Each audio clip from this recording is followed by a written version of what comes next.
Hello and welcome to Crucible of Words for more dedicated legacy action. Today I am playing a bit of an experimental brew. We're playing Boros Control.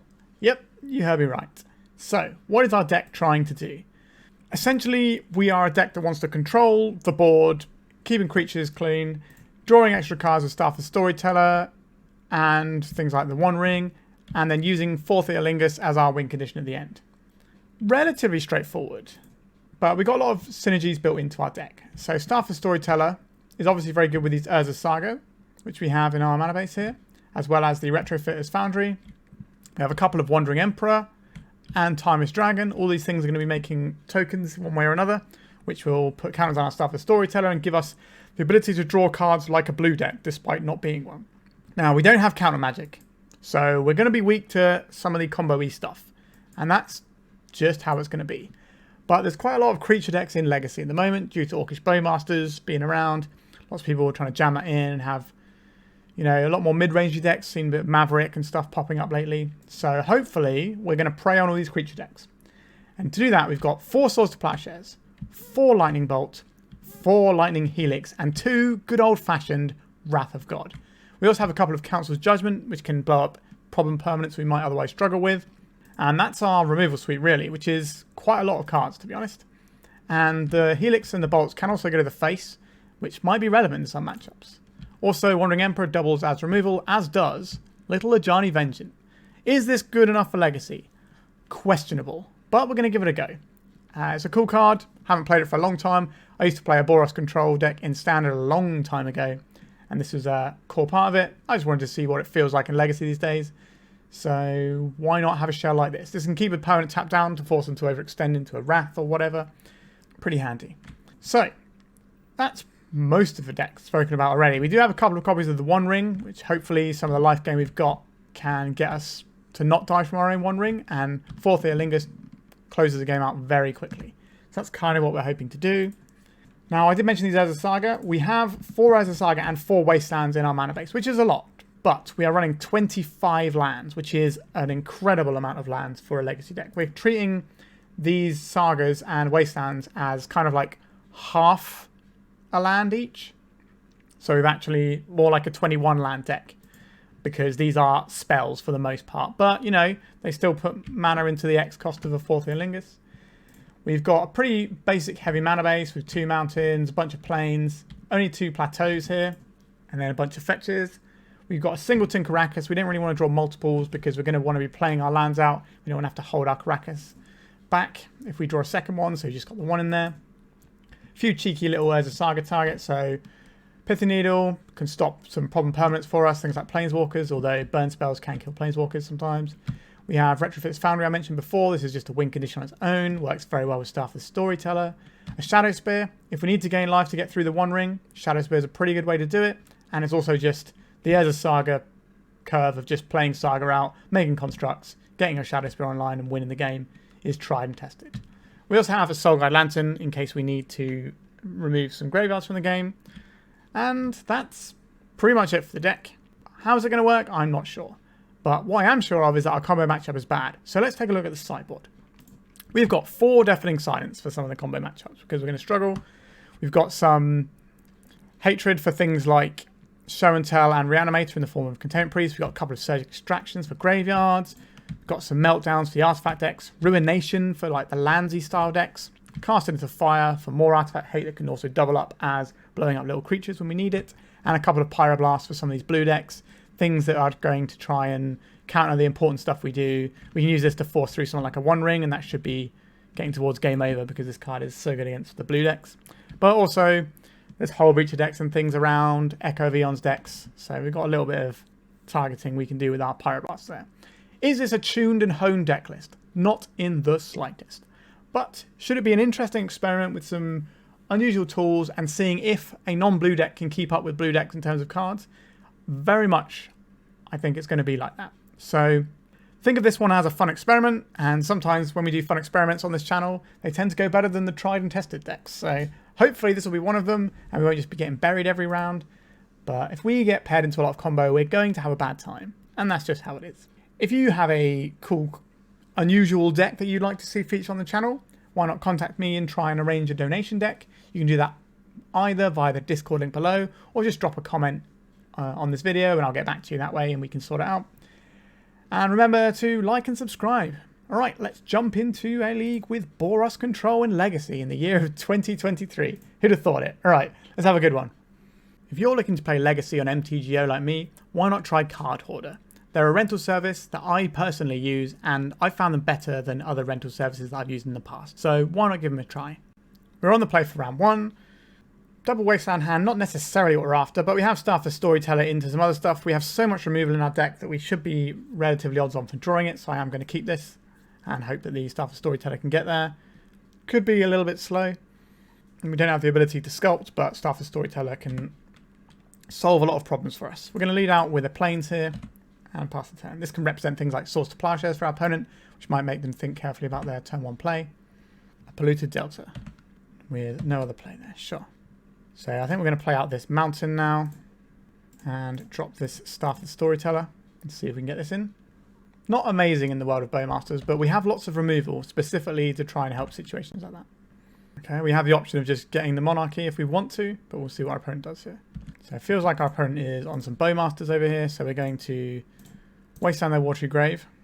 There's the Orcish Bowmasters, so we'll draw a card in response. This is why we did it this way, so we can get a nice draw going. Okay, not quite the removal we're after, but again, our deck is very full of removal here. Our Forth Eorlingas can charge up our staff. Obviously, Bowmasters is a thing that makes us not necessarily want to do it, but like I said, got a whole bunch of removal. We're going to lose one of these Forth Eorlingases. If they don't have another land here, then we get to Wasteland them into the Stone Age. Okay, they do have another land. We still want to Wasteland them, I think, so that we don't get hit by a Murktide. Another Staff, the Storyteller. How useful is that right now? We'll play out our Wasteland first. We'll do this Staff. This gives us a 1-1 that can block the Bowmasters. Okay, so we're in with this. And we get some counters on our Staffs. And then we'll get rid of their Underground Sea. I suspect our opponent is very much a Death Shadow deck, hence the the Watery Grave. So this way we force them potentially into losing life if they want a daze, but it doesn't look like they have dazes so far. Alright, so we're going to lose this guy. This is going to get bigger. We do need to find some of this removal that I keep talking about. Our deck is absolutely loaded with. This clock isn't that severe, so we should be able to get there. The Wandering Emperor. Alright, let's get this. We'll get a white source here. We just get plains, so we're relatively secure. I think a 2-2 just on its own is probably going to be quite useful here. This is also a reasonable daze target. We're not going to attack and put the Monarch into play. We're just going to play a 3-mana 2-2. Not very exciting, but this will hold back the Bowmasters. And next turn, we might be able to Wandering Emperor. A Fatal Push, sure. Take 4 here. We've got Lightning Helixes, Lightning Bolts, a whole bunch of stuff in here. A Murktide Regent, sure. So this is the thing we're going to want to kill with our Wandering Emperor. Shadowspear, you said. I think we probably just want to get another Plains here. And pass. When they go to attack with the Murktide, we can exile it with our Wandering Emperor. They haven't used any counter spells yet. Alright, we will exile this Murktide and gain 2 life. Our Bowmasters to finish this off and also pump their existing Bowmasters. Would be a nice time to draw one of those 2 Wrath of Gods in our deck. A Swords to Plowshares. How important is this? I think if we draw 1 card, we get pinged for 2 here, and we go to 4. We can kill this, and we take 3 and we're not dead. Oh no, sorry, we take 3 from the Bowmasters, don't we? If we draw into Wrath of God, then we're okay. Otherwise we can plow this, take 3, and then get 1 more draw step. This is a tough one, isn't it? If we plow one of these and draw this. So yeah, guy is going to be very big. Is it worth trying to draw into Wrath right now? Opponent's got 2 cards in hand. If we just plow this and take the 3, that's probably fine too. Do we need to play out Shadowspear now? I think having it on board in case we need to do something with it is useful here. I'm debating whether or not we play this Plateau in case we have to. I think we do should play the Plateau here. Alright, we're in an awkward spot for sure. Next time we might be on cracking stuff as Storyteller and drawing our card, then in response to these triggers, Lightning Helixing to stay alive as an option. So we do have to hit this big boy to keep ourselves alive. Triple Bowmaster hand, rather awkward. So we're going to go to 3 here. There's a Wasteland, we'll lose our Plateau. We drew the Wrath. Okay. Good old-fashioned Wrath of God. I haven't cast any counterspells yet. We've definitely played things I think were worth counterspelling. Now, are we supposed to draw a card here? If we do and they have Orcish Bowmasters, we do lose. So I think we wait until our opponent's turn. We're drawing a card now. I think that's fine. Right, a Lightning Helix. That makes it feel a little bit safer. Alright, maybe we can grind our way back in this one.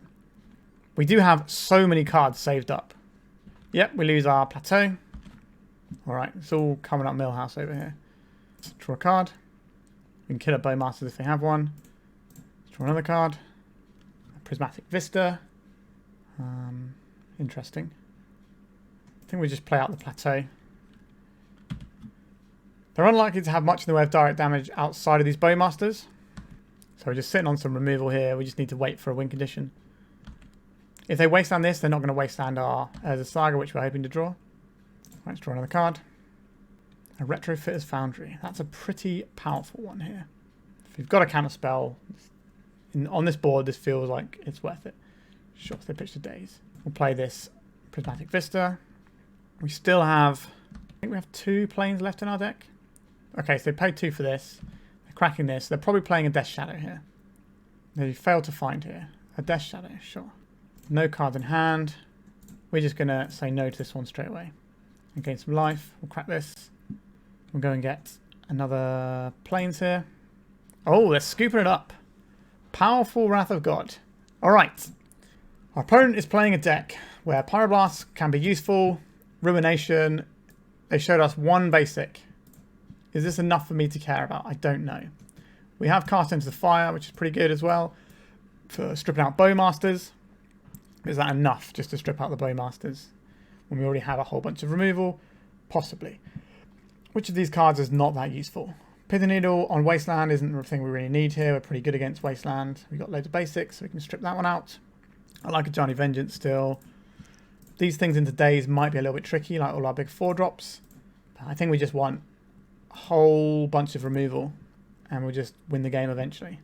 Are we trimming back on Forth Eorlingas? I don't think we want 4 of them. And what are we cutting here for the last card? Part of me wants to cut the Karakas.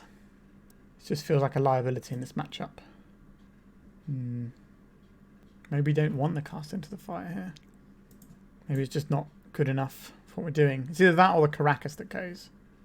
I think we'll try like this and see what happens. So this is the sort of matchup we kind of want to pair in, where our opponent is trying to win the game, you know, on like turn 7 or whatever with creatures. We stifle a lot of their ability to mess with our mana base because we've got so many basics in our deck. Yeah, this hand looks good. Loads of removal. We've got a win condition. We've got 2 win conditions, in fact. Right, so there's a Watery Grave. We're getting Thoughtseized, or are they pondering? We're getting Thoughtseized. They might take the Retrofitters here, depending on the texture of their hand right now. Right, they did take the Retrofitters, as I suspected. Interesting. I think we just play out this mountain so we can fire off a Lightning Bolt. I suspect we might get our Urza Saga Wastelanded, but we're going to play it out next turn, I think. We'll see what our opponent does now, anyway. Another Thoughtseize. Sure. We're going to lose our Helix or our Bolt. Losing our Bolt. They're going to play a Delver here or a Dragon, or a Death Shadow. A Death Shadow. Okay, so they're playing this and they have a Daze in hand, I believe. Or they have a Street Wraith. Swords to Plowshares. That's a very good one. So we can play this around a Daze. Or do you just want to get our Urza Saga running? Our opponent's got 3 cards in hand. Do we think they're going to have a 3rd Thoughtseize? I'm going to play out this Saga. We can take 1 hit from the Shadow. I think our opponent has a Daze for this. That's why I'm trying to play with the Saga instead. A Brainstorm? Sure. In an ideal world, they'll play another creature out and we can plow and kill the Shadow with state-based effects because their life total will go above 13. But if not, we're still going to be on the... You know, Urza Saga can probably win this game if it doesn't get wastelanded. It's just a very powerful tool. I think we're in a reasonable spot. Swamp Cycling the Troll of Khazad-dûm. So this is... I think they can reanimate this turn if they want to, which would be great for us. So this is a 5/5. Take the hit.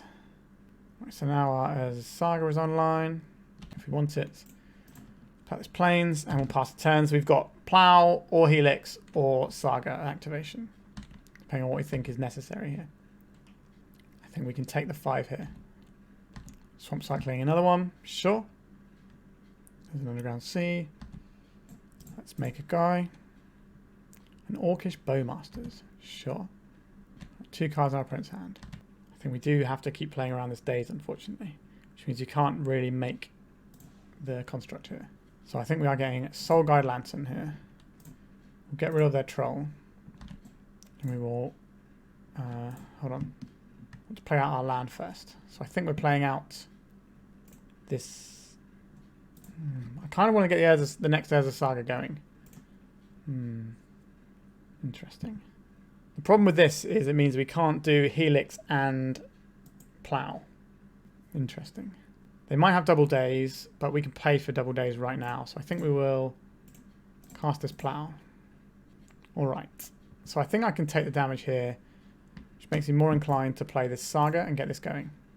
It's not that efficient, unfortunately. But our Lifetale is a resource and we're going to use it. They can't play any of their shadows. They can't reanimate while we have Soul Guide Lantern in play. So they're just going to whittle us away for 2 damage here. But we have the Helix saved up for that. They also know we have the Helix. They now have hard cast Force of Will. Forth Eorlingas, sure. I think we're on Prismatic Vista here and pass. So they can attack into our 2-2, but that's not going to go very well for them. So they shouldn't attack here. And then we can make a construct, put a Shadowspear on, start doing some stuff. We're not a million miles away from doing a big alpha swing with our Forth Eorlingas. Kind of wish we did take out this Karakas now. Maybe our deck has slightly too many lands. I've been a bit cautious with the amount I put in here. Maybe we could have done with 1 less, but we'll see. Oh, they are coming in. Make a construct. Just block the Bowmasters. They can play another Bowmaster and ping, but they would have done that first because it would have given them more damage. Alright. So we will exile each opponent's graveyard. Here we are, make fizzles. I think we'll crack this now for a plains. Redrawn another plains. Let us make... That did get rid of our construct, by the way, because we ran out of artifacts for it. But that's something I'm more than happy with.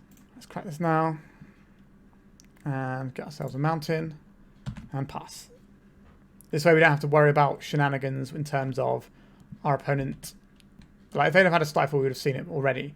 But they could have drawn a Stifle, or they could have some shenanigans where they put multiple spells on the stack in response to our cracking a fetch land.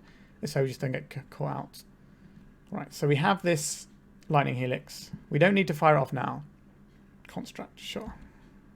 We could fire it off now, but I suspect we'd be firing off into a daze. I think we're just going to take the 1 and then fire this off in our turn where it's safer. Alright, let's try and Helix this. A Hydro Blast, you say? Okay. Do attack to guarantee the damage in. This means we'll be going up to 6. And then they'll be swinging back in for a decent chunk. I don't think we attack. I think we hold this back on blocks. If they do have a removal spell for this, it gets awkward. But we can make a bunch of knights next turn. There's a Brainstorm. Now, do I think they're putting away a daze? Feels like they've had a daze for a lot of this game. We're probably playing something like Timeless Dragon because this doesn't get hit by a Hydroblast. But Forth Eorlingas does get hit by a Hydroblast, but against removal gives us multiple blockers. So it's kind of tricky to say which option we should be going for here. I don't think they're attacking this turn. Okay.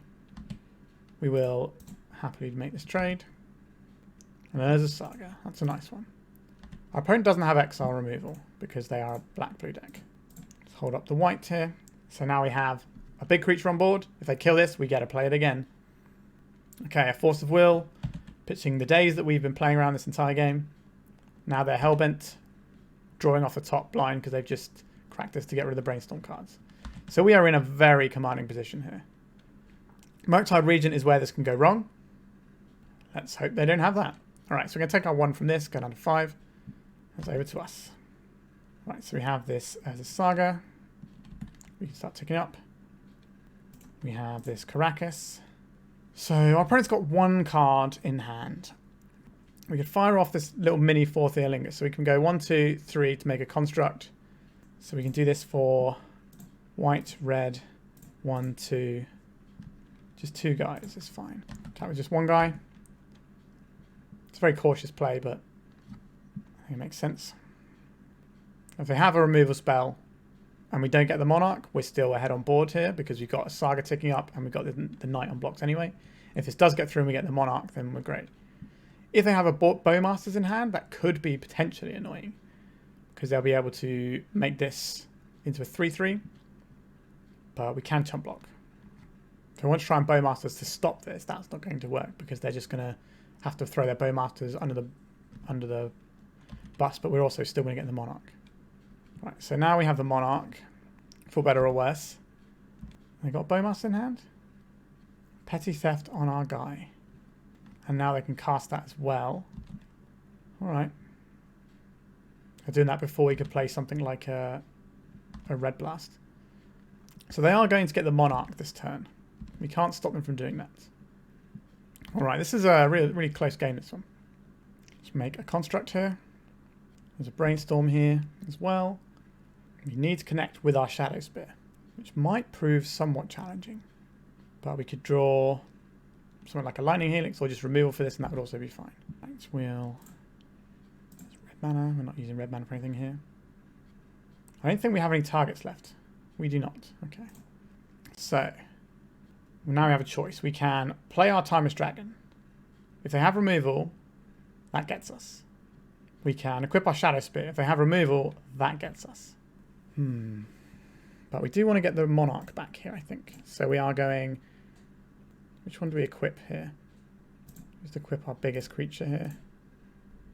Go attacks. So this should get the Monarch back. I think we have to attack with both here. This way we can at least trample over if something happens. If we get the life gain here, I like our spot, because we get the Monarch back as well. Did they draw a Bowmasters? That would be rude. We've got 2 cards in hand, so... Okay, they're just cycling this to shuffle away the other card from the brainstorm they did. And now we get a Plow. That's very handy here. Sure. I don't think we need to crack off the Plow right now. Maybe I'm wrong. Alright, 1-0 for the first draft of the Boros Control deck. Excellent. Pretty happy about that. A lot of the things that I theory crafted seem to have come true here. Let's just keep playing against creature decks. Let's go to round 2. Alright, our opening hands are not bad. We got some removal. Maybe got too many of these things, but we've got the Staff of Storyteller and Timeless Dragon. We can play on basics. Seems fine. Our opponent is Grindstone Cowboy. I've played against them, and they were playing Painter several times in the past. Not really a surprise. So we do have a removal spell for the Painter. Although they might not be on Painter anymore. Let's have a look. Basic Island into Ponder. Doesn't look like a start for a Painter deck. Maybe they're on Cephalid Breakfast. I feel that appeals to some painters out there. Right, so we have a Plow. So we've got a piece of removal if they are a Breakfast deck.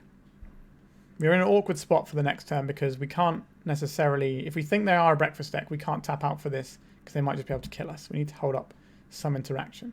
Fortunately, we can hold up the Timeless Dragon. Alright. So we'll either Plane Cycle or cast a removal spell. They're cracking their Misty Rainforest. A Savannah. Okay, so now I don't think they are that. I think they're some sort of hot band deck. So now I'm very happy to play these stuff the Storytellers out. Let's try and crack this for plains. Crack this for a mountain. Cycle this for plains. Our opponent's deck does have Wasteland in as a general rule, which is kind of ridiculous, but that's legacy for you. We can set our opponent off with white mana if we want to, if we think that's important, or we can just start deploying our staff, which I think is the better play here. Right, so we get ourselves a 1-1. This can pressure Planeswalkers, like Narset. If they have a Minsk and Boo, we can plow the Minsk and Boo. Is this going to be an Endurance? Sure. I don't really care about that. We can take some damage. Now, our opponent is a big control deck with blue spells in, so this might be a little bit of a tricky one. But we can cast Ruination against them, which I don't think they're going to enjoy very much. Right, another Tropical Island. What was our opponent up to over there? Recruiter of the Guard. Okay, this looks more like Allurin now. Sure, I guess we'll have a look, see what they're working with. It does feel interesting having the recruiter. Ice Fang. Let's get ourselves a card here. The Wandering Emperor, that's quite a nice thing to hold up. Do we want to wasteland our opponent off of white? Do we think that's important? Or do we just want to get this Wandering Emperor up and running? I think the Emperor is probably where I want to be here. I think I'm going to crack this for... If they're playing Recruit of the Guard, I don't think they're going to be a land that's going to... a deck that's going to mess with our lands. I'm going to get the Plateau here. And I think we're going to hold back the Spirit token.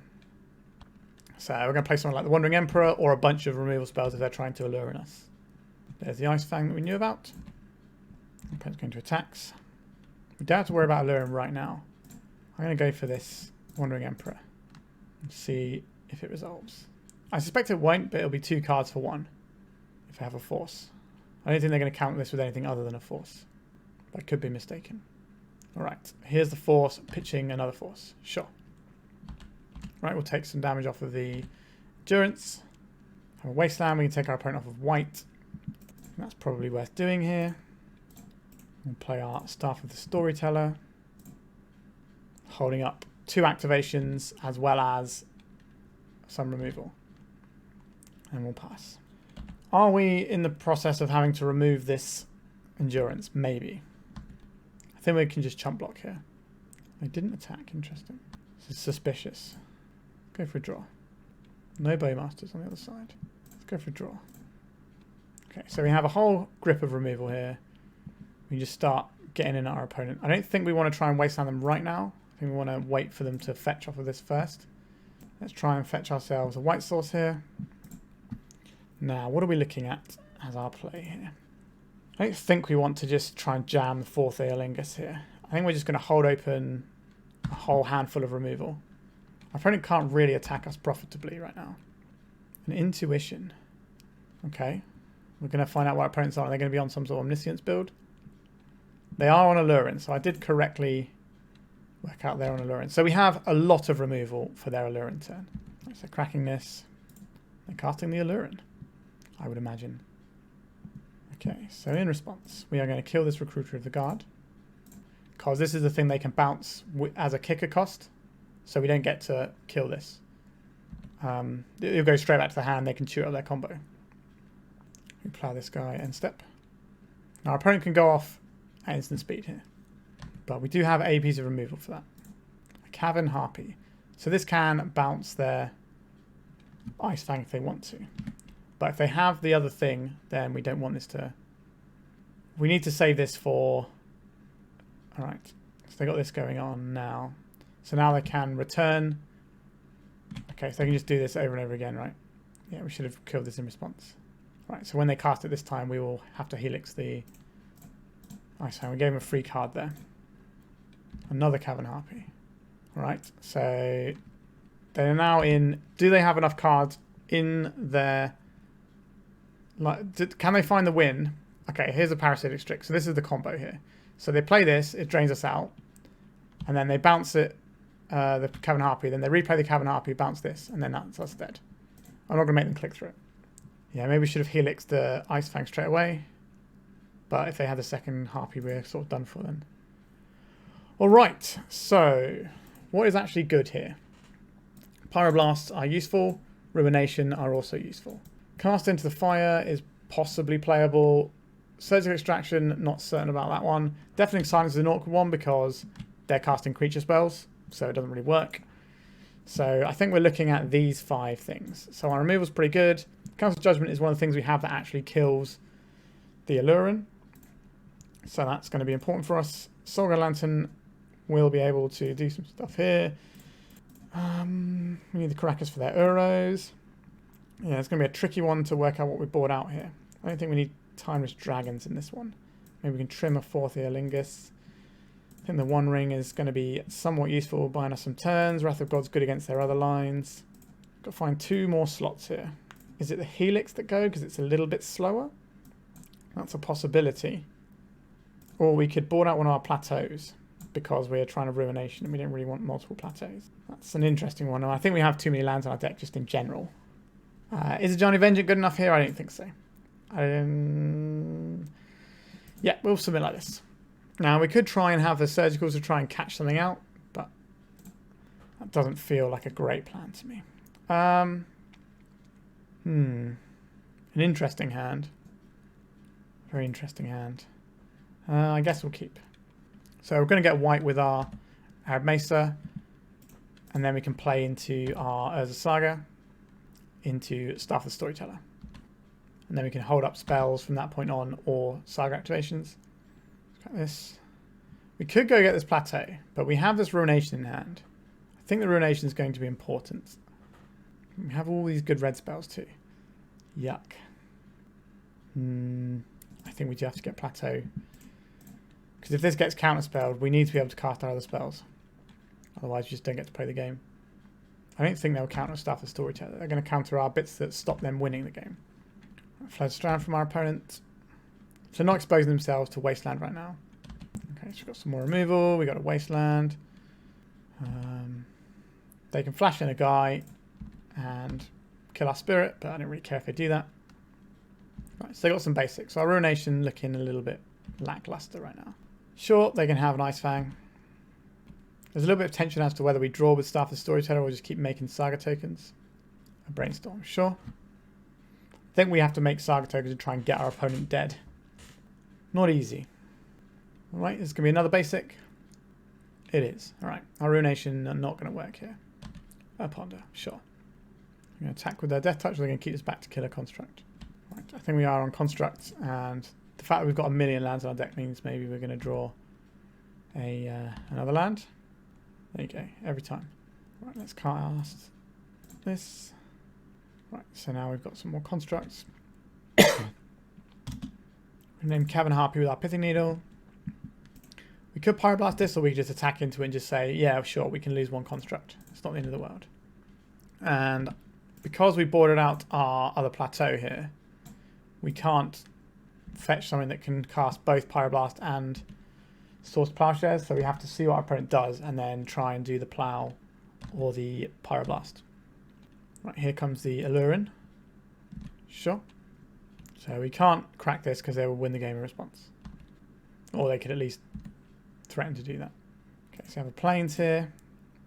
Bunch of removal spells. We go attacks here. Sure. We'll lose one of these, but I think we need to keep our removal for the old Cavern Harpy. Let's crack this Mesa. Let's get a mountain. Let's Pyroblast this. I did say combo decks would be potentially difficult for us. We do have to just let this go. But we've got Cast into the Fire and Source to Plowshares available, which might be enough. Because of Allurin, it's going to be very hard for us to activate our Staff as Storyteller here, as much as I want to. Alright, they're going to 5. This could be an Uro turn. Orim's Chant, you say? Orim's Chant does not seem great for us right now. I think we have to Helix them so that they can only do 2 iterations of something. Like the Pithing Needle might be stopping them from winning, but if they can get rid of the Pithing Needle and then they can do their Cavern Harpying. Alright, there's a Brainstorm. Because they're definitely going to have answers to Pithing Needle in their deck. I think they play the wizard that bounces stuff, so they can recruit it for that. Alright, what is this? An Intuition. This should be enough to do something, I would imagine. Yep, so we give them a Recruiter of the Guard. And their Recruiter. There's an Ether Channeler. So this is the thing that bounces our Pithing Needle. This is why we bolted them. So that they need to be able to do their combo with this amount of life. With only one Cavern Harpy activation. Right, so just bounce the Recruiter of the Guard. There's a Cavern Harpy. So play the Cavern Harpy. It bounces the Ether Channeler. Then our opponent plays the Ether Channeler. They bounce our Pithing Needle. And they play this. They bounce the Ether Channeler. The Ether Channeler bounces the Recruiter of the Guard. The Recruiter of the Guard goes and gets Parasitic Strix, and then they play that and start comboing us out, and then we die. I believe that's what's about to happen. So they get us on 1 life. Unfortunate. I think that matchup is pretty winnable when we have a lot of our removal, but it's just hard for us to pressure them, which is something I did say at the top in terms of combo decks. Now, they kept a pretty strong 7 there as well, where we just couldn't get through them, and they had the orange chine as well. Tough breaks. But we are 1-1, losing to the thing I said we'd lose to. I don't really mind that too much. Let's go to round 3. We're on the play for this round. Number 3. I don't think our hand really plays here. I think I'm going to mulligan, try and find some interaction. Like this. Our opponent's a 61 card deck. Then we get rid of this Council Judgment. We're on the play. So whenever you're on the play and you get the opportunity to play a Soul Guide Lantern, you do that. Because if your opponent happens to be Reanimator, I think our opponent might be on Oops or Spells. I've definitely played them before. I recognise the name. We'll see. Soul Guide Lantern should beat them in game 1. Cavern Cells, okay, they are very much not on Oops. Oh, Goblins, excellent. Love me some Goblins. We will be killing their Goblins on sight. And Urza's Saga, sure. Yeah, we'll get that one down. And we'll lightning bolt this guy. We're probably going to be drawing a card off this Soul Guide Lantern. Were they all in on that Lackey connecting? I doubt it. You're not going to keep a 7-card hand that relies entirely on Lackey. Yep, there's a Mountain. There's an Ether Vial, sure.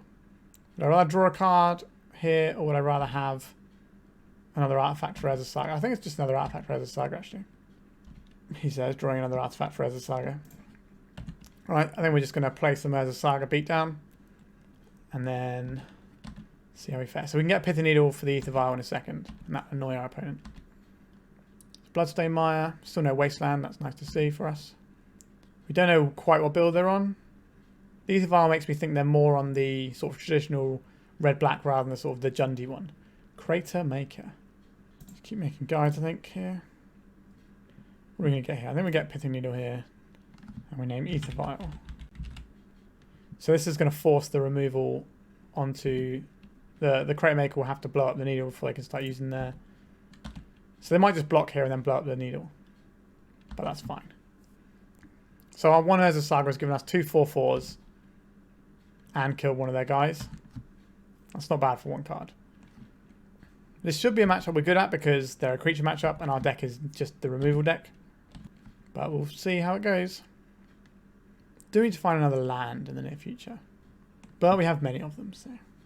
Pashalik Mons was an interesting old board I've not seen before. So this one, whenever him or another goblin you control dies, you get to ping for 1 on somewhere, and you can sacrifice a goblin to create 2 1/1s for the low price of 4 mana.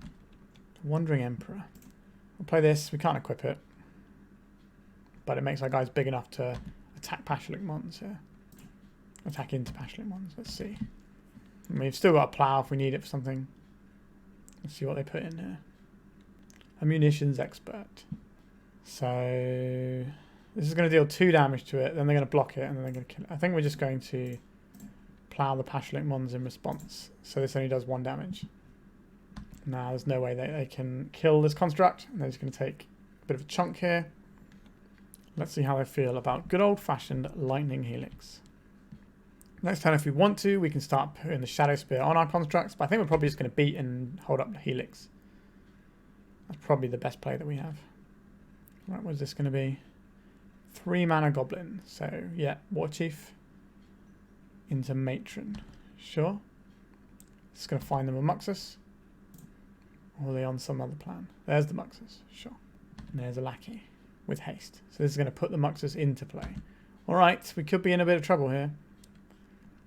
We do not have the mana to play Wrath of God here. Let's see how bad this Muxus is going to be. Yeah, bad is probably a pretty good word for it. Let's see how good the hit is here. Not amazing. They can sack some stuff and play this out, but is that going to be useful enough? We do just block the Muxus. And we can clean up another creature because the rest of their creatures are small. Plains. I like the plains. What are we doing with it? I think playing stuff as Storyteller might be useful this turn. So we can kind of have our next turn be better. Our opponent's got not a lot going on, really. Like, they have this Muxus. We can block it with a 1/1, and that's fine. I think we'll take the turn off right now and play Staff the Storyteller. Does also pump our constructs. And then we'll hold up the activation for Staff the Storyteller so we can try and get another card. Possibly looking to find one of the Wraths in our deck. This is probably going to stay at 3. Oh no, they're going up to 4. They didn't put in the War Chief in response. Maybe they have a ringleader here. We shall see. It's the War Chief or the Marshal? The War Chief. Sure. So now I have a Wasteland. I will draw a card in response. Right, so we got a land. There's a Marshal. So all these things have haste. Oh, they found something else, did they? Oh no, that's terrible for us. Okay, 1, 2, 3, 4, 5, 6, 7, 8, 9, 10, 11, 12, 13. That's 13 damage. That should be us dead here. Alright, that was a bit frustrating. We got a little bit caught on mana. Our opponent's hand was pretty solid there. Alright, Cast into the Fire is pretty good. Containment Priest is pretty good against Aether Vial and Muxus. So, that's those bits covered. Is the Ajani Vengeant where I want to be? Saga Lantern is definitely not where we want to be. Pithing Needle does stuff. Retrofitter does stuff. All our removal's good. The Karakas is nice here. The Judgment can just clean some stuff up. Do we want to keep this Ajani Vengeant in? There's a good bit of distraction, but I don't know if that's good enough for it. Yeah, it's probably not good enough, is it? And then we need to cut one more thing. Maybe it's the 4 and one of those, or is it one of the Timeless Dragons? Maybe it's one of the Timeless Dragons. Lots of tokens actually just seem quite good on defense. Ruination is actually going to blow up all of our opponent's lands a lot of the time. Is that the game I want to play? I don't think that's the game I want to play. I think I just want to remove all of their things. They are a creature deck. We are a creature removal deck. This should be our bread and butter. Not with a hand like this. Wrath of God. Only one land again. Yuck. I think we have to keep it. If we find a red source, it's good. Get rid of these two. We have the removal for the lackey. But yeah, I think our deck is up against us. Maybe I don't have too many lands. We just haven't drawn any in these opening hands. Interesting. A Rishadan Port into Aether Vial. Sure. If we don't find some more land, this port could really annoy me. Right, there's another Plains. Aether Vial from our opponent. Ticking up there. Alright, Badlands. I assume they're just going to port us down here. But I don't really care. So we lose one of our Plains here. Sure, float white. Mountain. Excellent draw. Best draw on the deck. Alright. What are you going to put in here? Lackey. We'll be mana efficient here. And we're going to Helix this. We'll put that up to 2. So they're not going to do the one line that would have punished us there with War Chief, tap this for a lackey on 1. Get us with a Muxus. That made me sad. So we've got Bolt. We've got Bolt. We've got Plow. I imagine we're not having our mountain this turn. Alright. We just have to pass. We do have interaction. Finding another red source would be handy though. Are they actually putting anything in, or is this just an activation to see if we do anything in response? What is this? Goblins you control get +1/+0 and gain haste until end of turn. Whenever attacks, if you attack with creatures, create a 1/1 red goblin. Okay. Interesting one. Can't say I've seen that in Legacy decks before. Always exciting to see new things you haven't seen before. I say new, it's from like the D&D set ages ago, but it's new to me. Alright. Don't want to draw a Plateau. Understood. How bad is this going to be for us? A Goblin Matron. It's not great, is it? With another Goblin Matron. Alright, so I'm going to attack with these. Sure. If they pump it once more, they would have got a token, but I think we can just take the damage here. No, we'll use our Lightning Bolt in response to their Rishadan Port to kill one of their things. Probably the Battlecry Goblin. Karakas. Into the Wasteland, not very good, but if our opponent does this, they're not casting a Muxus as quite as early, so I'm actually okay with them Wastelanding this of Karakas if it keeps them a turn away from hard casting Muxus.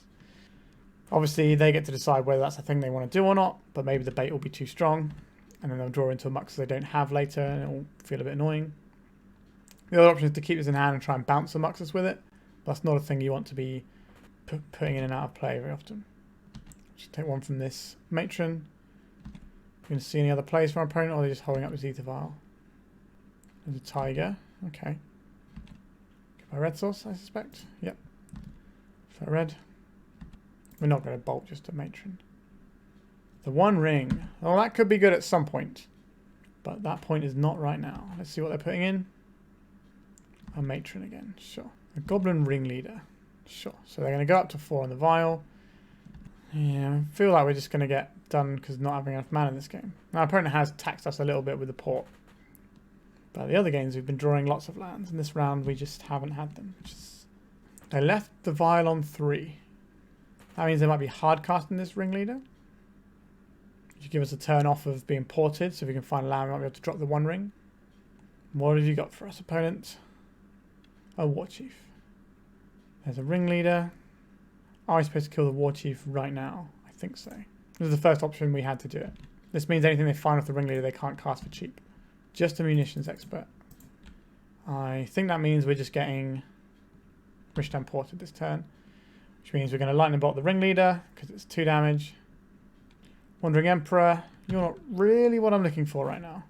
So we are very much shields down on this turn. Can't seem to get our wheels turning. Alright, just 2 damage, that's fine. War Marshal, that's not a problem. Are we bolting here? It saves us 1 damage, but potentially more damage if our opponent has a Lord. I don't think it's worth it. It could be a mistake. Council of Judgment. Another thing we can't cast. What have they got here? A Matron. Okay, so this might just go and find them a Lord. And okay, Sling Gang Lieutenant. So 1, 2, 3, 4, 5. They stacked these the wrong way around. Oh, they want to pay for the Echo. Okay. So 1, 2, 3, 4, 5, 6, 7, 8, 9, 10, 11. So they should have us dead here. Yeah, we just didn't draw anything. Really. We just got stuck on mana. That's unfortunate. So now they put in the Sting Gang Lieutenant and they can sack all their guys to ping us off. Yeah, we're just dead here. Yeah, bit unfortunate there. We haven't been having any... Like, in the first round we had too many lands. In this round we didn't have enough lands. Like, if we just draw some lands instead of like these, we can just snowball the game quite heavily with the One Ring.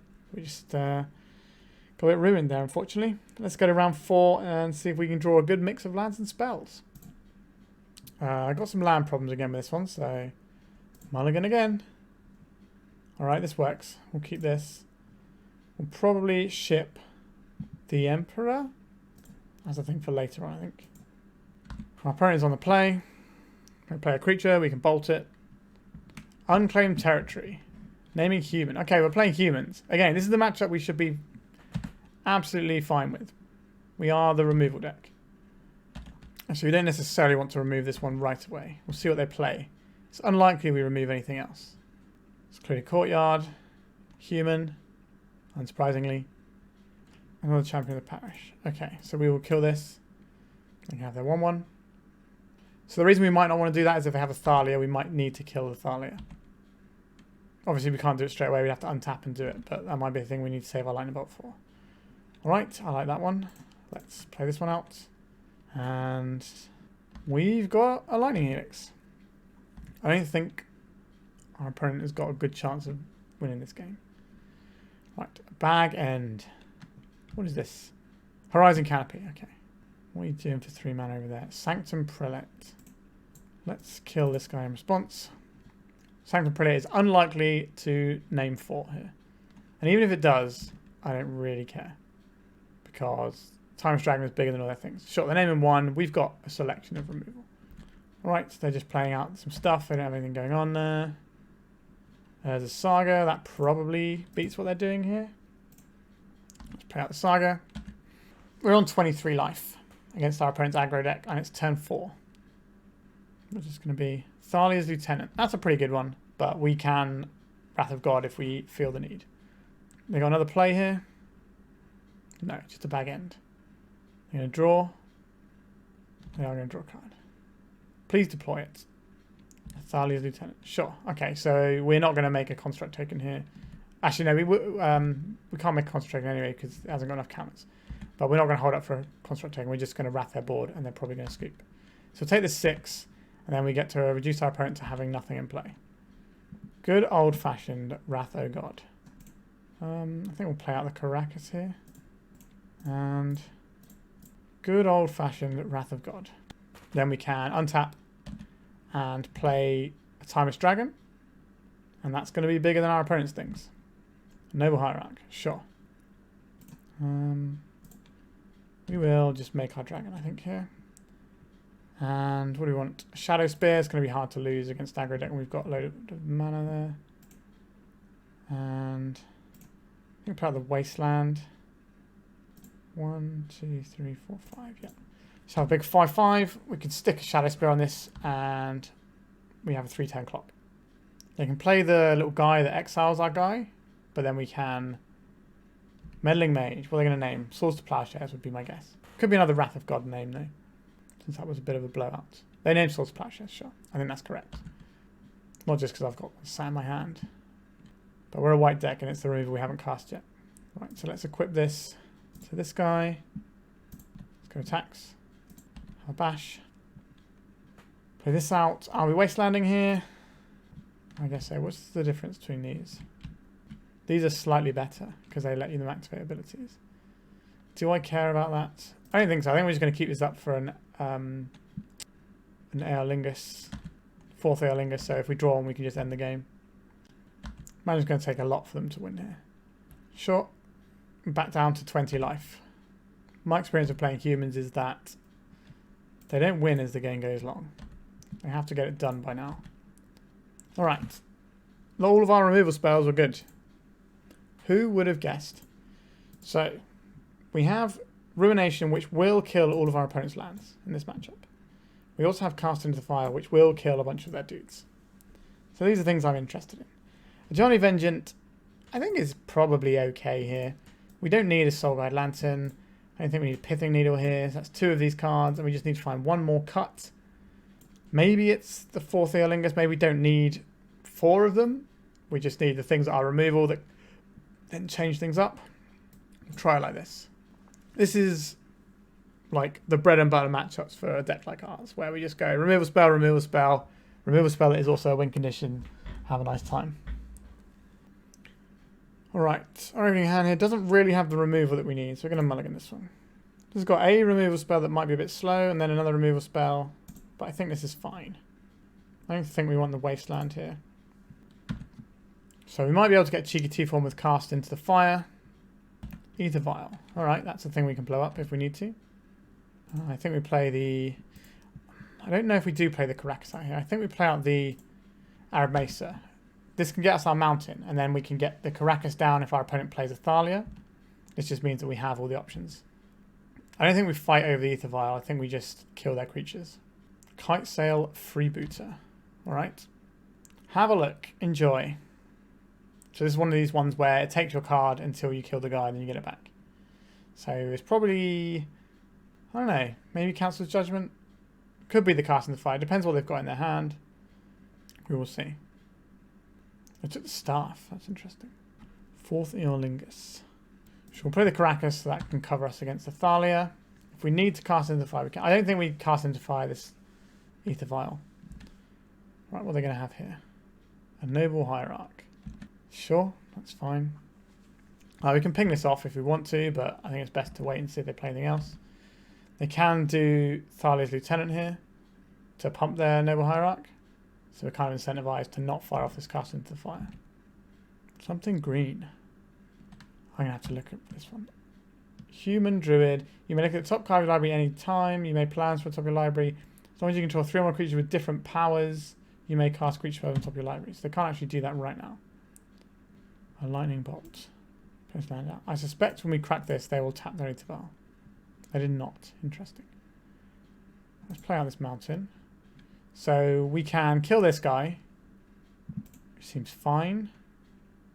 And then we've got a Lightning Bolt, which can unlock our Staff the Storyteller as well, which can give us a chump blocker. They didn't have a Thalia's Lieutenant with that Ether Vial. A lot of lands over there. Yeah, I think our opponent's kind of struggling a bit. Our hand was not amazing. If they had a stronger hand, they definitely could have taken advantage of it. Noble Hierarch, 1 card left in hand. So they're going to attack for a decent chunk with this freebooter. That's fine. Do they have something for 3 mana that can save their champion of the parish? Who knows? Right, so I think we go Lightning Bolt on this guy. Crack this for a mountain. Ping both of these off. Hold up Karakas. Alright. We're very much the bad guy in this matchup here. We are just ruining all of our opponent's fun. Harsh Mentor. Whenever opponent activates an ability of an artifact, creature, or land on the battlefield, if it isn't a mana ability, it deals 2 damage to it. Okay, so that does stuff against our Sagas or our Karakas, but not too bothered about those things. We'll play our Plateau. I guess it also stops fetch lands and activations of our, what's it called? The Staff of Storyteller, that's the one. Did not attack here. Interesting. Champion of the Parish, sure. This specifically doesn't say Planeswalker. Make a 2/2 Samurai. I'm going to make 2 of these guys. Give our Vigilance guy first strike. I want to attack with everything? I don't think so. Let me just attack with these 2. Give us a chump blocker if we need it. Sure. So, we're not going to get the Monarch here, but we can get it next turn. And we just kill 2 of our opponent's guys very easily. So we're holding this up so that if we got the Monarch, we could draw a Lightning Bolt or a Source of Plowshares. Not sure what our opponent's route to victory is at this point. It's probably not drawing yet more land in their aggro deck, though. Their draws have been a bit stinky here. The One Ring. Let's do another one of these. Times 3 of them. Right, so now we get the Monarch. So we draw. We've got the One Ring to follow this up as well. Times Dragon, not really your time, is it? Very much got them in the squeeze now. One Ring can be a little bit risky in terms of our own life total right now, but it should find us some life gain. And we do have this, which can exile tap creatures if we need to gain the life. I'm just not sure we need to play the One Ring. Maybe that's a way that we can lose this game, is just playing the One Ring and dying to its abilities. Alright. Another victory against a creature deck. This is how all the creature matchups should be going. Let's go to the final round and see if we can get the positive record. Alright, a little bit punished here with some of the colourless lands in our deck. So we're going to have to mulligan this one. This is a mighty fine hand to keep, I would say. Keep this. We lose one of these cards. I think I'm going to get rid of...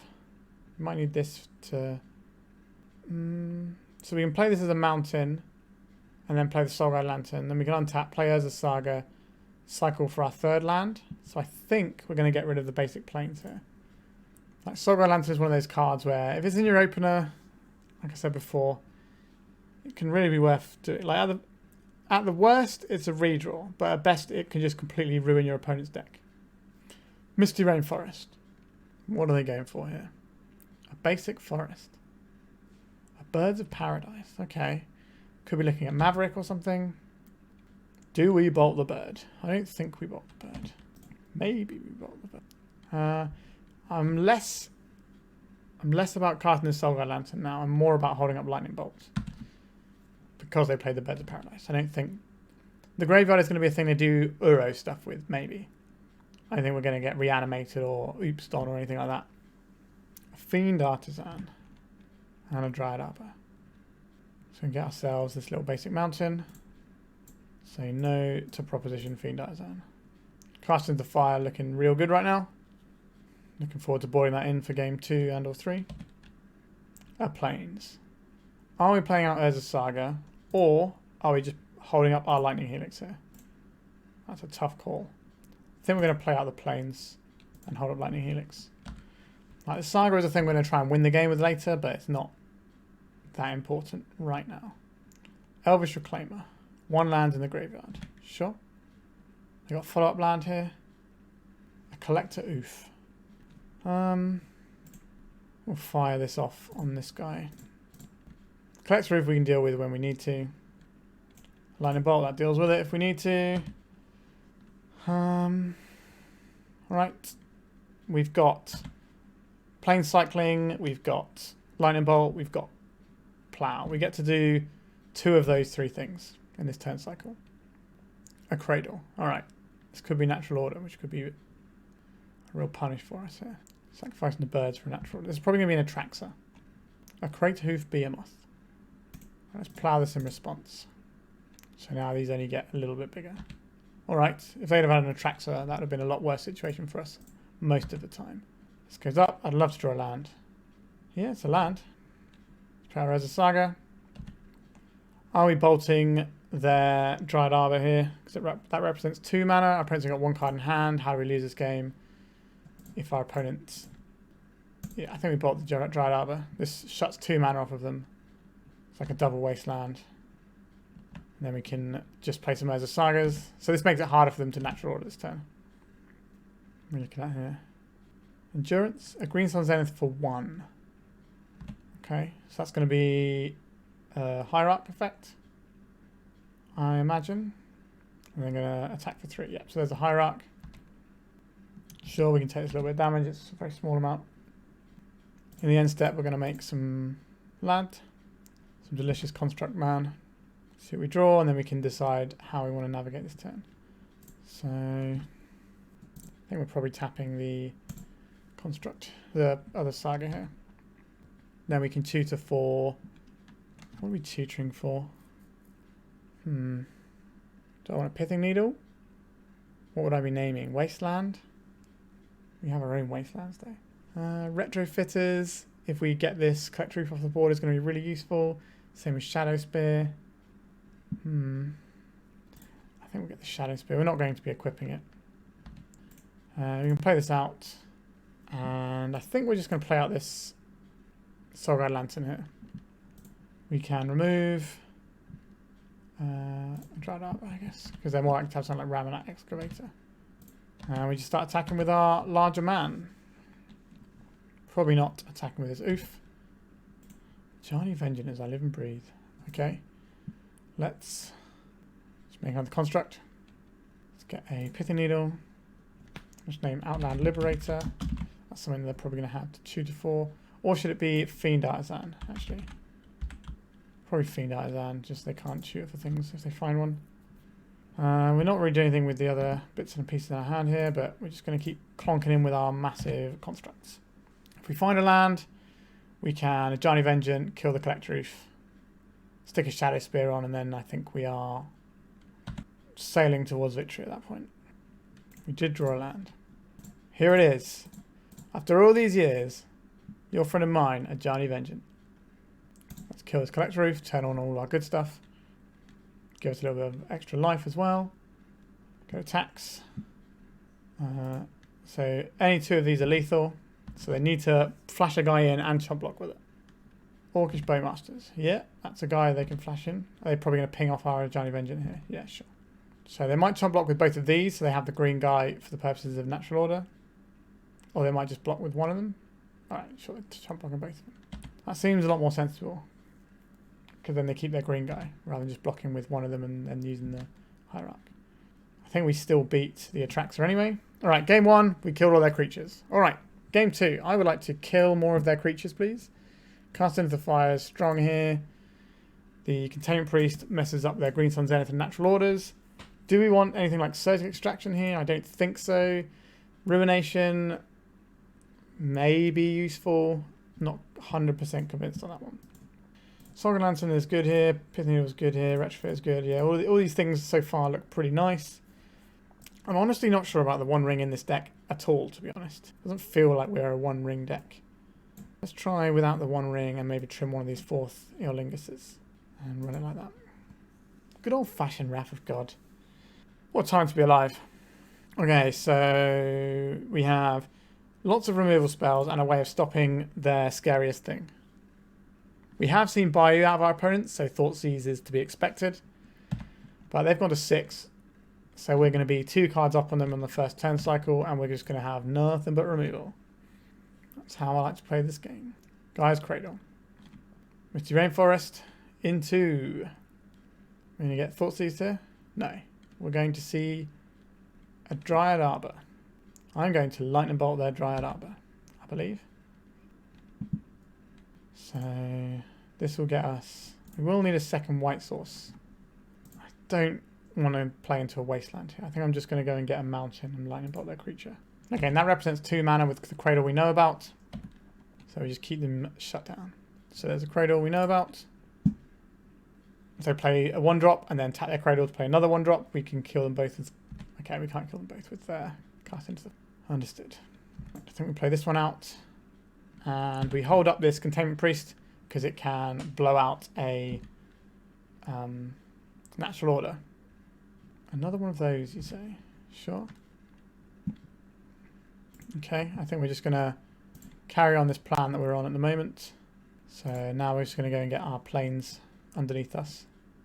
So planes and other planes. So we don't have to worry about fetch timings. We don't have to worry about potential opposition agent, which these decks sometimes players have one of to tutor with. Right, so they're sacrificing their Cradle for another Cradle, maybe? For another Cradle. This makes their guys bigger. We're holding up the Containment Priest if something goes wrong, otherwise we're going to untap and wrath their board away. Grist the Hunger Tide. How do we feel about Grist the Hunger Tide? That's probably fine. Slightly annoying, but fine. We just take the 6 here and then untap into wrath. Our opponent can't natural order next turn, I don't believe. Good old-fashioned Wrath of God. The classic. So we can Ajani Vengeant and keep their land tapped forever. And then just crunch our way through the Grist stuff. Or we can, as a Saga, we've got a lot of options here. But we'll see what our opponent does. A Fiend Artisan, how big is this? A 4/4. Interesting. I think we pass and hold up some removal here. If our opponent sacrifices something and goes for Fiend Artisan, we flash in the Containment Priest in response, and that should make them sad. Here comes a Priest. They got Snuff Out. We didn't really show them a lot of targets for Snuff Out, so they're going to fail to find on this search. Otherwise we get it in the exile zone. Unless they might find something they don't want to have and exile it. Okay, so they could have found a thing they don't want to draw. That's the other... Alright, we're just going to get rid of their token so we can crunch in at this Grist. Our opponent probably has a Dryad Arbor in their deck. I'll change things slightly. They're cracking out now in case we get a Pithing Needle. But we're going to get a Pithing Needle, we're going to name Grist. And then I think I want to start the Storyteller up and running right now. We've seen the Bowmaster, so I don't really want to attack with the Priest. And we're just going to fire off this other staff. So we've got some chump blockers behind us. We've shut down their Grist. They can't use their Fiend Artisan because of our Containment Priest. We've got 4 cards saved up for later. We've got 3 removal spells in hand. One of them sticks around afterwards. Right, so they're ploughing this guy. So they can go and get something off of their Fiend Artisan. But we do have Lightning Helix to kill most of the things they can find. Right, so they're sacrificing their mountains. It's going to be for a... Sorry, their Wooded Foothills to go and get a Dryad Arbor. This could be a natural order. Or they just Fiend Artisaning. They're Fiend Artisaning, sure. An Orcish Bowmasters. Sure, we don't care about that. We assumed you have one in hand, to be honest. Land is nice. Here is our Fiend Artisan. Sorry, our Ajani Vengeant. We can keep their Fiend Artisan tapped down. And then next turn we can untap and unload a Lightning Helix. And potentially make a Construct token. We don't need to draw from our Staff of Storyteller just yet. Our opponent's pausing on our end step. They might have something like a Plow and they're working out if it's better to Plow this and get 2 damage on our Vengeant. Rather, or just send the 1 Orc and see if that does enough. Right, decided not to do anything on our end step. They only had the Savannah up, that's why I'm expecting a Plow. We're just going to get Natural Order here. Once upon a time. Live in fear of Natural Order. A Fiend Artisan. Sure. Once our Urza Saga pops, we get Solgar Lantern, we strip out their graveyard, and then these things are incredibly easy to kill, instead of being massive yachts. Right, this is the Plow. Yep, so they were thinking about doing that at the end step, but they decided to do it now instead. So they're going to get 2 damage in our Ajani Vengeant. Now we have some decisions to make when it gets to our turn, but we get to see our draw step before we decide what we're doing with our Saga for the turn. Right, so I think we are probably casting... I think this will keep their Fiend Artisan tapped. And then we will Council Judgment away this Fiend Artisan. I know the interface of Council Judgment isn't the best sometimes, so I've just been trying to work out what I've actually targeted here. We can play this, and we can crack this for another white source. And we can get rid of this Bowmasters right now. And then we can untap and draw a bunch of cards. We've got 3 cards saved up. We've got rid of the Bowmasters. Our opponent can't 2-1 up because their Fiend Artisan is tapped. They can cast a Natural Order this turn. That's the thing we're worried about. But we have some cards. Maybe it'll be enough.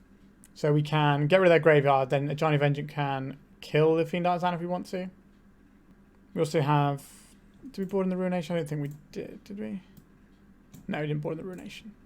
Green Sun Zenith for 2. That sounds like an Outland Liberator, which is then going to blow up our Pithing Needle. Oh no, it's just another Fiend Artisan. Sure, that's fine by me. So they're going to attack our Ajani Vengeant for 1 here. Yeah. And our main phase, let's see what we draw. See how much mana we're going to need this turn. Yeah, we're definitely going to want to have some mana here, I think. So we'll let this go and tutor for Soul Guide Lantern. This will exile whatever. We're going to exile the whole graveyard in a second. And I think we will draw 1 card first. A Wasteland. That's kind of interesting. We can draw another Wasteland, another card here. Forth Eorlingas. That's not really the one, is it? We'll lose our Ajani Vengeant to kill 1 Fiend Artisan. That's not quite how we drew it up, right? If we plus this, then the Fiend Artisan gets to do stuff. We play out this Wasteland. We Wasteland away their Cradle, I think. Cast as Retrofitters. This can protect our Ajani for a turn. And then I think we just keep this guy tapped. And then we can make a Retrofitters token next turn. Oh, sorry, in our opponent's turn. Our opponent's doing a good job of grinding away here. We're very close to having the corner turn, though. Another Wrath of God. It's probably game over. But we've got a lot of stuff in play right now. Green Sun Zenith for 1. So this is going to be a Mana Dork of some description. Probably a Noble Hierarch.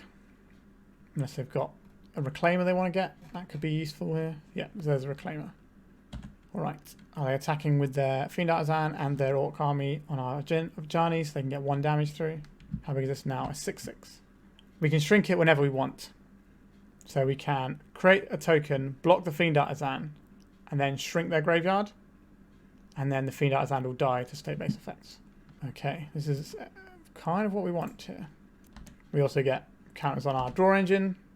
Very powerful. This is the combo right here. This is a base 1/1. So block here. Swoop that way. Plateau. I think we just want to draw a card here. Staff the Storyteller. It's a pretty good card. We could lose our Ajani Vengeant to kill... let's draw another card first. We lose our Ajani Vengeant to kill the Fiend Artisan, which I think is worth doing right now. You've done your job, Ajani Vengeant. Right, let's play this out. Let's crack this. I think we probably want the other mountain at this point. As awkward as that is with our Staff the Storyteller. Are we making 1/1s here, or are we just going to make another Staff? I think we're just going to make another Staff here and hold up a red source. Could have done that slightly cleaner, I think, and given ourselves the ability to draw a card. Again, we are very far ahead of our opponent. But things can go awry for us. Birds of Paradise, don't care about that one. I'm happy to take 1 damage here. A Lightning Helix. Obviously a very powerful card. How many creatures do our opponent have? 2. So if we go 1, 2, 3, 4, we can still hold up a Lightning Helix, make 2 guys. That pumps all of our staffs. See, look at it, it's all coming together. Go to attacks here. Attack them with just the 2 guys, I think. This guarantees us taking the Monarch unless they have a removal spell. You can put 2 under the bus to soak up one of them, and then you need a removal spell for the other one. But we're okay with that situation. And then we have 2 ways of defending the Monarch.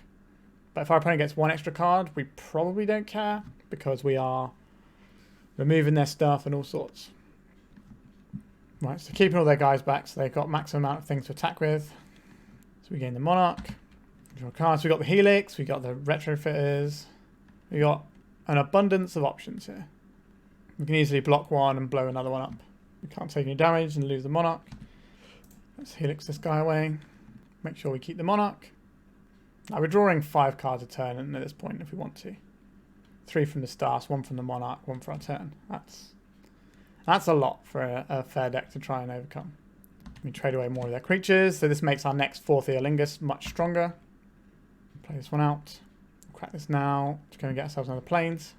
Right, let's start drawing some cards. You got Bowmasters, we can Lightning Bolt it.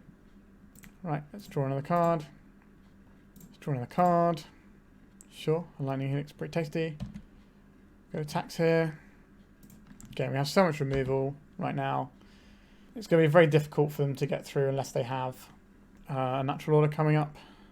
I think we'll bolt the birds now as well. Just put some further away from a natural order. The 4th Staff of the Storyteller. We're going to run out of cards in our deck at some point. But we've got 2 more Forth Eorlingas in there, right? So they can just win the game for us with a huge amount of knights. I should have made a token end step, but I passed through to save time on our clock. Sure, let's draw some more cards. See if we can just find the Forth Eorlingas here. Or some more bolts. Let's have a look. Wandering Emperor is pretty nice. We haven't played land yet, so we can do this. Okay, so we have lethal here. Alright, what are we going to see here? Swords to Plowshares. That means we don't have lethal off of our Lightning Helix. But there we go. We're not losing this game anytime soon. Pretty happy with what we've got going on here. We have to discard something to hand size in a second, I think. We always just fire off a Helix to their face. Force of Vigor on Retrofitter Foundry. Do I care? That's an interesting question. Like, we could just fire a couple of Helixes at our opponent, but I honestly don't think it matters. We'll draw a card. Wrath of God. Sure. We will Helix our opponent's face. Yeah, this is just a very brutal matchup for our opponent to have to endure. You can mill an insect. Oh, they got 2 insects. I don't think it matters though. Green Sun Zenith for 1. Be my guess, this is going to be a Reclaimer or a Noble Hierarch. A Reclaimer. This is Lightning Helix, their face at end step. Sure. Lightning Bolt's as good as anything to win the game with, right? We did 9 points of burn damage to win this game. But we got a whole bunch of stuff there. Alright, so we ended with a 3-2. Not bad. The games we lost, one of them was against a combo deck of Allurin, which, even though we have removal for, felt a little bit tricky because their whole deck is a creature deck, but it's designed quite well to play around removal because they just keep doing all their shenanigans. They keep bouncing their stuff, and it was a bit difficult for us. We did have a little bit of trouble with mana in one of the games, but I think I would generally expect to lose that matchup because we can't put pressure on them, so they're going to be able to assemble enough stuff to win the game with at some point, and like they had chance and things. The other game we lost was Goblins, which feels like something we should just happily smash every day of the week, but we did get mana screwed in those games, and it was a bit awkward. So there is that. So let's talk about this deck. So as a first draft, I'm pretty happy with how this deck turned out. I don't think it's perfect. I think there's definitely some issues with it we could address. Namely, I don't know if we're a one-ring deck. As weird as that is, maybe we're not a one-ring deck. Also, maybe we're not an Ajani Vengeant deck. But I think the Forth Eorlingas was pretty solid here. I like the Timeless Dragon, so we're going to move those to one side and put the dubious stuff over here. So I think these 3 things are things I'd think about messing with, as well as a couple of our colourless lands. We sometimes had hands we couldn't keep because of our colourless on them, so maybe these 2 need to be swapped in for some other lands. Also, I don't think we even need to play Plateaus in this deck, as we did fetch them one time, but generally we didn't really want them. They were a bit of a liability more than anything, so maybe we're not a deck that even wants to run Plateau and just have some more basics and see what we can do with these lands. Maybe we are still fine with them. I'm not sure. But that's probably where I'd look to take this deck next time. I think these 4 drops feel like we probably need some sort of 2 or 3 drop that we want to be doing something with. So Staff and Storyteller is our way of getting on board, and that's fine. But maybe we need something else. I don't think we can reliably have anything that's going to apply any sort of real pressure to our opponent. I think we're just going to be very cold against some of these combo decks, hence why, we got 4 Deafening Silence and stuff. We could also be a deck that runs Stony Silence in the sideboard to help with the like Storm matchups and things like that. That does hurt our own stuff as Storyteller and some of the other bits and pieces we've got going on. So whether or not that's the thing we actually want to do, I don't know. If we're cutting the One Ring, that seems like a more logical thing to do to me, because the One Ring not being able to activate is obviously a problem. But if we're not even a One Ring deck, then maybe, I don't know. The Lightning Helix surprised me today. I wasn't sure if it was going to be that good, but I think the life gain you get off of it is really important, actually. It helped us sort of tread water for much longer until we can sort of extend out with our Forth Eorlingas plan and just put the game away over a longer period of time. So I did like that. Yeah, I think basically just these 5 slots are all I want to mess with, and maybe the Plateau. Possibly 2 Plateaus. I think having 1 in the deck to fetch makes sense, but I don't think we need 2 Plateaus. So these are the 6 changes I would make to the main deck. I think Council Judgment is not amazing. It's 3 mana, which is very expensive, but it does just get rid of any problem permanent you're having trouble with, which I think is important. My original draft of this had Prismatic Ending, which can only hit 2 drops in our deck unless we start splashing with colours, and I don't really want to do that. So I don't think that's where I want to be. Also, if we are trimming on Wastelands a little bit, so maybe we could trim 2 Wastelands and keep the 4 Saga. So we only have 2 Wastelands in the deck, and then rely on more stuff like Ruination out of the sideboard. That could be another way to go with this deck as well. We did have a little bit of trouble with the disappearing lands, but not enough for me to be worried about it. I think it's just a case of slightly too many colourless lands. But yeah, so I think the main deck is fine. I don't think we have a better answer than Council's Judgment for stuff. I don't want to play the like snow enchantment, so we have to play snow lands and play the snow enchantment that connects our stuff, like Ossification and On Thin Ice, I think they're called. I don't think that's where we want to go when we just have access to Plows, Bolts, Helix. These things seemed pretty effective. Like for big stuff, we had the Plows, the Judgments, the Wraths, and the Emperor. So that's like 10 removal spells. One of them does require them to be tapped though. And that is probably enough for like big things. And then post board, we can also board in the Pyroblast to deal with things like Murktide. So just these 6 cards is what I would probably change. Quite what I would change them to, I can't tell you right now. Definitely wouldn't mind some more basic lands. Just love some basic lands, right? And I think these are probably going to be some sort of 3-ish drop so that we can get a little bit more power on the board. I think Sagas, having 4 Sagas doesn't feel that good because we're not leveraging them that often, and they do kind of conflict with our Helix a little bit. So maybe it is right to trim 1 Wasteland and 1 Saga here and have a 3-3 split.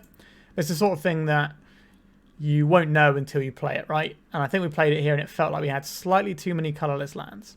Alright, as for the sideboard, I think we could definitely improve on these tools a little bit. And the numbers on them, it was kind of thrown together, sideboard a little bit. I just knew what we had to beat that we couldn't beat. So the Deafening Silence. But how much time are we going to get to beat our opponent while they're trying to find an answer for Deafening Silence in those matchups? That kind of remains to be seen. I think having Stony Silence is something I'd be interested in if we're not playing the One Ring, so we can board out these 4 Starter Storyteller for 4, well, maybe not 4 Stony Silence, but maybe it is 4 Stony Silence. Just really go hard on the things that are beating us. But I do like how Containment Priest interacts with a lot of the format. There's quite a lot of Green Sun Zenith decks. There's a decent amount of Reanimator, although I think it's declining a little bit, the Reanimator decks. Grizzle Brand is a bit awkward when your opponent's just dropping Bowmasters all the time. But I think Containment Priest is just good against the other decks that are cheating stuff into play. Like I said, Natural Order, Green Sun Zenith, Sneak and Show, as well as being useful for Reanimator. Cast in the Fire, maybe we don't need that. Like, we brought it in as just another piece of removal in some matchups, but maybe that's just excessive and we don't really need that. Our deck is relatively well kitted out to kill creatures, and what we're replacing these 3, the Ajani Vengeant and the 2 One Rings for, maybe these are going to be other ways of removing stuff. So ideally removing something that then gives us some additional value somewhere in it. If you've got any ideas of what those could be, please leave it in the comments. I didn't have enough time to trawl through all of Gatherer entirely. I've been sort of constructing a few lists for other donation decks along the road, so I didn't have much time to put into this little brew of my own, but I hope you've enjoyed this one. I feel we've explored an avenue of Legacy that doesn't get that much exploration due to how much combo decks are around. Like a slow control deck which doesn't have blue spells feels like it's going to have some really rough matchups. But the fact we can just roll over a lot of these creature decks means that we're going to be very good against decks like Grixis, because we don't really care about Bowmasters. We can kill any of their creatures they put out. We don't care about their Wasteland plan. It just feels like we're probably alright in that. And if they're trading 2-for-1 with Force of Wills, that's fine, because our deck is just kill all their stuff and then draw up some cards. Kill all their stuff, draw up some cards. Timeless Dragon is pretty reasonable against Grixis as well. I just think we have a really nice selection of tools. And the combination of Forth Eorlingas and Staff of the Storyteller these days gives you so much ability to draw cards in a non-blue deck that I think this could be something that's worth a lot more exploration. Alright, I hope you've enjoyed this one. Please check out my Patreon if you get time. And make sure that you're subscribed and you like my channel as well. It really helps me out. I'm trying to grow it up to 2K by the end of the year at least. Alright, I really hope you enjoyed this one. So thank you very much for watching. I had a great time. See you next time. Goodbye.